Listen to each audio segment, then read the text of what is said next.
Okay, before we start the next question, इसमें जो मैंने जो नंबर छोड़े हैं ना, कुछ कुछ बीच में नंबर छूटे हुए हैं क्वेश्चंस के, वो आउट ऑफ कोर्स है करंटली, इसलिए मैं उनको नहीं डिस्कस कर रहा हूँ। और दूसरा पॉइंट ये है, अगर आपको वीडियो पसंद आ रहे हैं तो please like, share and subscribe also. Thank you. चलो आगे बढ़ते हैं, ये क्वेश्चन देखते हैं।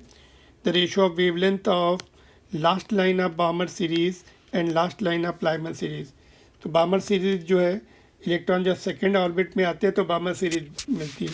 तो उसका फार्मूला क्या होता है? बामर सीरीज का लैम्डा हम लैम्डा 1 लिख रहे हैं। चलिए, रिडबर्ग कांस्टेंट इनटू कौन से ऑर्बिट में आ रहे हैं उसका स्क्वायर, और एन स्क्वायर सेकेंड नंबर पे। एन क्या होता है? Greater than or equal to 3 या उससे मोर, क्योंकि सेकंड में आना है तो ये तो नंबर ऑक्यूपाई हो गया 2। अभी थर्ड से या उससे हायर ऑर्बिट से आएंगे। एन इस केस में 3 होता है या मोर होता है।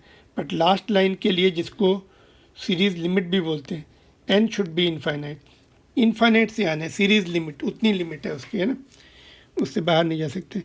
तो ये तो टर्म 0 हो जाएगा सेकंड वाला, और नीचे इधर ये राइट साइड में r/4 हो जाएगा। फिर हम क्रॉस मल्टीप्लाई करेंगे, लैम्डा 1 की वैल्यू 4/r आ गई। ठीक है, अभी लाइमन सीरीज़ का देखते हैं, उसका लैम्डा 2 लिख देते हैं नीचे। रिडबर्ग कांस्टेंट, उसमें फर्स्ट ऑर्बिट में आते हैं 1 square minus 1/n square. N इसमें क्या होगा? फर्स्ट ऑर्बिट में आना है, सेकंड या उससे हायर ऑर्बिट्स में आ सकते हैं, 2 होता है। बट लास्ट लाइन के लिए N equal to infinite put करना है।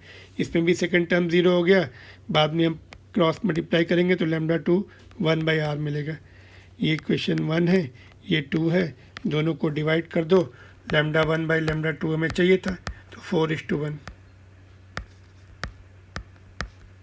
ठीक है, तो इसका हम आंसर प्रेडिक्ट कर सकते थे। कैसे? देखो, पहले तो आंसर लिख लेते हैं, फिर प्रेडिक्शन देखते हैं। 4:1 को हम 4 लिखेंगे। कैसे प्रेडिक्ट कर सकते थे? देखो, लाइमन सीरीज में सेकेंड ऑर्बिट में आते हैं इनफाइनाइट से। इस पर्टिकुलर सिचुएशन के लिए सेकेंड ऑर्बिट में एनर्जी डिफरेंस थोड़ा कम रहेगा as compare to first orbit का। तो इसमें एनर्जी डिफरेंस कम है सेकेंड ऑर्बिट में, इनफाइनाइट से सेकेंड ऑर्बिट तक का, तो फ्रीक्वेंसी कम है, तो इसका वेवलेंथ ज़्यादा आएगा बामर सीरीज़ का, है ना। फर्स्ट ऑर्बिट के लिए देखो, लाइमन सीरीज़ में फर्स्ट ऑर्बिट में आते हैं, तो इसका एनर्जी डिफरेंस मोर है, फ्रीक्वेंसी मोर है, तो वेवलेंथ कम आएगा। तो लाइमन सीरीज़ का वेवलेंथ कम आएगा, बामर सीरीज़ का सीरीज़ लिमिट का वेवलेंथ मोर आएगा। तो रेशियो जो है मोर देन 1 होगा।